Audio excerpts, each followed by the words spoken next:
talaga.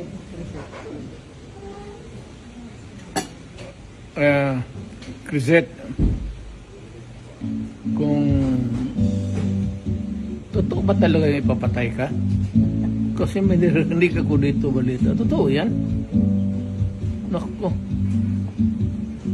Diyos ko. O, di bale.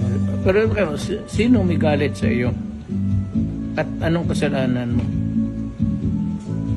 Sabihin mo sa amin para madali na lang masundan kung sino talaga yung person sa nahanapin namin. Pero in the meantime, buhay ka pa.